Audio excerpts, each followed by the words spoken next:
Hey guys, if all of you who are watching this video can please subscribe, then I might get 200 subscribers in the next few days. Thanks, and enjoy. What brings the worst out in people? I always liked the HALT rule. If you're feeling hungry, angry, late, or tired, then it's likely things you say or do will come off worse than you intend. Traffic. A person who is cut off while driving, FU. That same person who is cut off while walking, OOP. Sorry. After you. It's really hard to kill someone by walking into them. It's really easy to kill someone by driving into them. I think the stakes and the stress that comes with them are what makes the difference here. Really good point, Carrot. I agree. Besides killing someone, bumping into someone on the sidewalk won't cost thousands of dollars.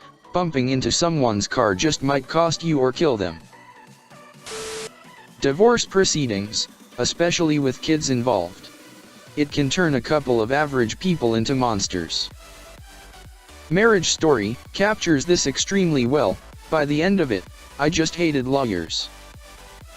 Listen, if we start from a place of reasonable and they start from a place of crazy, when we settle, we will be somewhere between reasonable and crazy. Unfortunately, this became more relatable than I would have imagined. When you were told to wait 20 minutes and it's now been 21 minutes and you are still waiting. If I ever have to give a wait time, I usually overestimate the time. They will be happy if it takes less time but pissed if it's 1 minute more than what was quoted. Some good answers here, to which I'll add, giving things away for free. I've had the surreal experience of working at a Long Island tennis tournament attended by generally very wealthy people. They arrived in top-end luxury cars or limos, wearing designer clothes, and watches worth more than my car. I was tasked with opening a case of some sort of little branded tchotchke, like cheap pens, keychains, etc., and handing them out to the attendees as they walked the sponsor areas. There was a line in Crazy Rich Asians, "No one loves free stuff more than rich people." I was floored how in the book all these extremely wealthy women who flew to Paris on a private jet that had a state-of-the-art yoga studio inside of it, wanted to take all of the hotel freebies, bottled water, and cook ramen in their hotel room, lol. Or when Astrid was bidding for those scrolls but whipped out a stack of coupons at the grocery store, lol. Hunger can make people do things they never thought they were capable of doing. It can drive you mind out of control. This is why the food bank is my favorite charity to give to. I've never experienced true food insecurity, but I've been moderately hungry from time to time and notice how terrible everything becomes, from your mood to the ability to function. How can anyone hope to improve their situation in life with that kind of constant debuff? I joked as a child once, when all we had in the fridge and pantry were condiments, that I called dibs on the steak sauce. I am always thankful for how much my parents did and do with so little. I can't imagine having steak sauce. It's so weird, the things you think about and just roll with when really that's all you can do. When I was in elementary school they didn't have school lunches. I kept the same smashed cotto salami sandwich in my desk for the week because I didn't want anyone to know I didn't have lunch. Now my kid stands in a kitchen full of food and complains there is nothing to eat.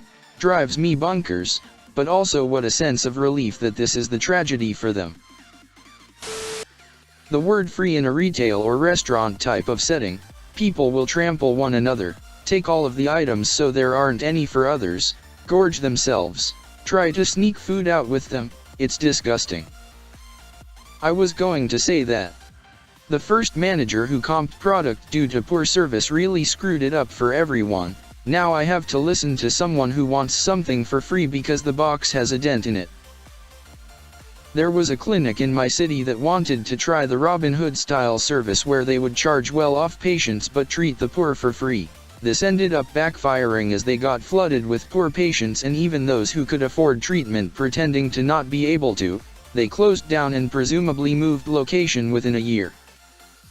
I mean, of course that's not going to work, Because very rarely are people going to choose to pay for something if they don't have to, and what you can afford is relative. Stress. Most of us are capable of being decent human beings who make a positive contribution to society. You add stress into the mix and people start to crack. Financial stress, relationship stress, work stress, it doesn't matter. When our focus is pulled into simply surviving and staying afloat, our ability to empathize or provide support to others greatly diminishes. I think this is tied in with the low morale we are all experiencing right now. We're all unbelievably stressed. I've seen some of the nicest people completely snap and act shockingly because they just can't take the pressure anymore. Add lack of sleep and you get a human grenade. You don't know where or how, but they're going to go off.